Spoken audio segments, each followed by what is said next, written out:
What is going on, everyone? Tim from Tierfon Orbital. Thank you for stopping by to my humble office to talk about a lightsaber install, because that's all I got. Anyway, this is actually the first Hand of the Emperor that Shadowfoil did. I believe they did this in tandem with PCB Sabers. So this one is a little bit different than the one that was just released. The one that was just released is a full steel body hilt. This is all aluminum. The switches are a little bit different too, right? So the switches in the new one are plunger switches with lenses in them. On this one, this is just a regular static control box. We can light these switches up here as well. However, I have done magnetic plungers for the switches on this one, and I will talk a little bit about those in depth when we come up top, right? So I am a huge fan of this hilt. I'm a big fan of Mara Jade's hilt to begin with. I do not have one in my collection as of yet, but one of these days I will be adding one, right? I really, really like the classic original trilogy vibe of this hilt, right? So we are going to come into Fusion and talk about this chassis, and then we will come up top, right? So come along with me. Let's go into Fusion. Okay, here we are. Static chassis, Hand of the Emperor, Shadowfoil props, okay? Let's start at the bottom, right? 24 millimeter speaker in this install. There's plenty of room to get a 24 in this grip, okay? This is essentially, honestly, now that I'm looking at it, this is the same chassis that I've done for the new Hand of the Emperor from Shadowfoil. It's the same design. The only exception is this upper section. All right, so same stuff on each side of the chassis. Greebly work on both sides. Here is our battery tray. I do have a kill switch on the side of the board here. Along the other side, we have two rectangular LEDs, and then our Proffie board is up top.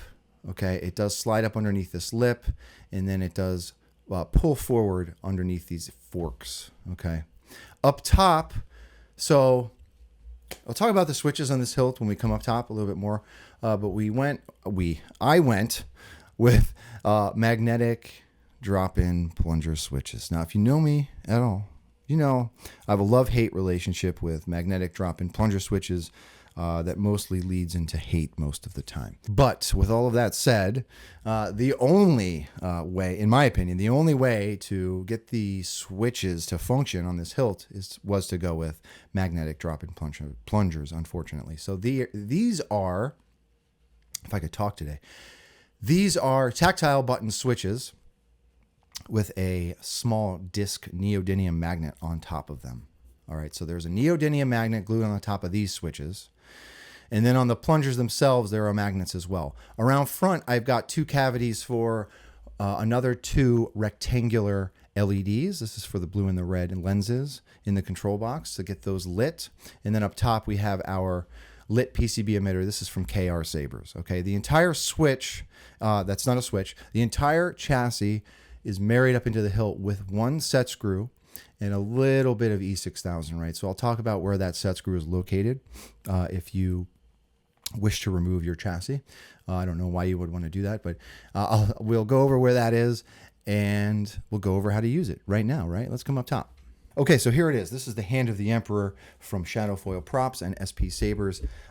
Again, I've gone over this before in my previous Hand of the Emperor redo video. I really, really love Mara Jade's hilt. I think this is a really, really unique and classic looking hilt. Okay, we've got these fins up top. This is reminiscent of a Graflex to me. Really cool. It's not a glass eye, but on this version of Shadowfoil's hilt, this is actually frosted, so you get some shine through in this. And this is actually one of the reasons I prefer the original version of this hilt from Shadowfoil, is because we can get a little bit of shine through up here, right? We can get these lit. So it's just a really nice, classy hilt. Okay, so let's talk about how to get at this chassis, right? The grip is fully modular, so you want to unthread your grip from here, okay? The grip will also unthread from here, but you'll never have to do that to get at your chassis, right? So you want to take this whole grip off. Something that I need to mention, right? So to you, the customer, I'm assuming that you have the vented pommel cap for this hilt. This is the blocked off display version of the pommel, and you will not hear anything when this is on, right? So I'm going to take this off so the speaker can vent during the video, right? But I'm assuming that this hilt came with a couple of versions of the pommel. So I'm going to take that off for the video. Here's the chassis, okay? I did a application of pewter rub and buff and onyx rub and buff on the outside of this chassis. And that is it, right? Here's our Proffie. Kill switches around the side. 24 millimeter speaker, okay? So, to use this guy, this install takes a protected button top 18650 battery, okay? The flat part of your battery is going to go down towards the speaker. So, this is a long, exposed, thin chassis. So one of the things I do like to mention when we have a chassis like this is when you're putting your battery in, just try and cradle the chassis a little bit, okay? Put your battery in, don't just like slam the battery in, and you just got to be delicate with it. This is a PLA chassis, but just be aware of that. I always, when chassis are this thin, I try to be delicate with them, okay? All right, so once you get your battery in, there are those lights in the control box lit, okay? Once you get your battery in, you can thread on your grip. Now, here are the switches. Let's switch situation, okay? These two pan head screws around back here. So I took a page of Mr. Jeremy from Solo Sabers install book. When I got this hilt, one of the first things that you do as an installer is assess what you're going to, how you're going to attack the design of the chassis and your switches, obviously, right? I'm looking at this hilt and I'm like, I have no idea where the switches are. These are static. They don't spring. They don't move at all. These two lenses thread into this control box. I'm like, okay, so there's no switch there. We've got these two pan head screws here, but they are decorative. They're part of the design of the hilt. So I'm going to remove these and have little brass hat tactile switches in here. And then I started thinking about like surface mounting something. I didn't want to like ruin the aesthetics or the the lines of the hilt. So I defaulted to asking my dude Jeremy from Solo Sabers. Jeremy did magnetic plungers for these pan head screws, which I thought was a really, really keen and smart idea, right? For mine, I actually cut down these pan head screws. I had to grind them down so they weren't too long, okay? And then I put another neodymium magnet on the tip of that. All right, so these switches will just kind of drop in. Hello, Master.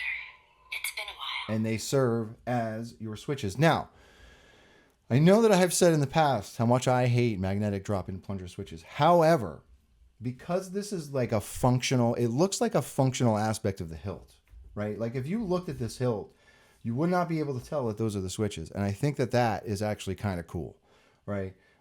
So shout out to Jeremy for that idea. I think that, having magnets on both sides, like on the plunger end and the switch hat end, does make them a lot stronger than your usual like drop-in magnetic plunger switches. So I'll allow it for this one. All right. So for this install, I'll allow having a magnetic plunger switches. And really that is the only way that you can get away with having switches on this, unless you're like doing some kind of surface mount modification, right? So anyway, there is your hilt. So there are those animated lenses in the control box. Another really awesome feature of Mara's hilt that I love. I love having those lit, right? So I'm going to give you an example to the customer. When this pommel is on, it significantly reduces the amount of sound. So I'm going to leave that off for the video, okay? Man, I hate to say it, but I actually do kind of like these switches. Yeah, it was just so strange because when this came, when I started, tearing down the hilt, these pinhead screws had a square bolt on the inside of the hilt, and they went way, way into the protruding into the hilt. And I'm like, there's no way that those are supposed to be the switches, but I mean, here we are with magnetic drop-in plunger switches. All right, let's come up top. All right. So there are those two lit lenses in that control box.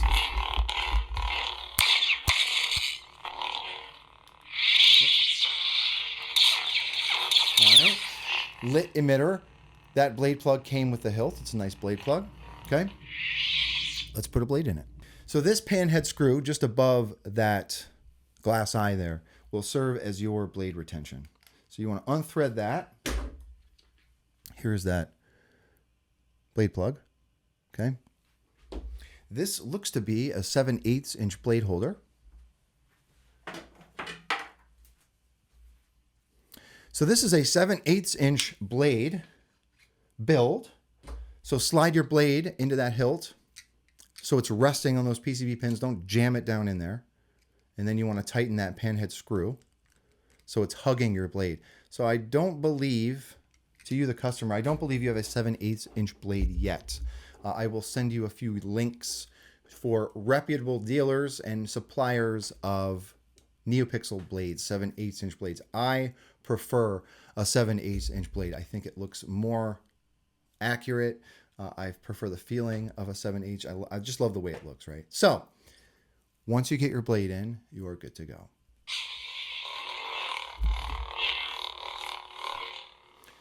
So if you're looking at those two panhead switches at the back, the one on your left is your aux. The one on your right is your main. So I'm going to go through a little bit of the Proffie navigation. I don't believe the customer, I think this is their first Proffie board build, right? So to activate your blade, you want to tap main, or you can twist, right? So twist to activate, twist to deactivate, or on. To lock up, you want to hold down that aux while you clash, right? Okay. To simulate blaster bolts, just a tap of the aux button. And then to activate color wheel, red, you want to hold down aux and tap main. Now, for this particular sound font, let me lock that in. For this particular sound font, there is no file in the font folder for an audible cue for color change. So that's why you didn't hear anything when I activated color wheel. So some of the fonts, this is the stock, I've added just basic stock Proffie board fonts that came with the board, actually came with the SD card with the board. So some of them don't have that, so just be aware of that. So again, let's go to a different font. right, To activate color wheel, you want to hold down aux and tap main, red, and then twist orange, your red, dark orange, twist your hilt orange, till you find a color you yellow, like. green, yellow, When you find a color you like, tap main again, and it will lock that color in place. Okay?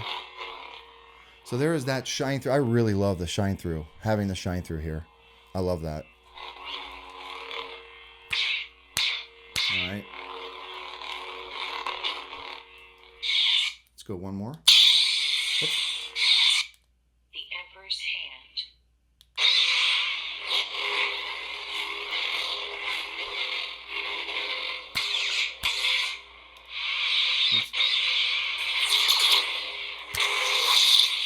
So color wheel again.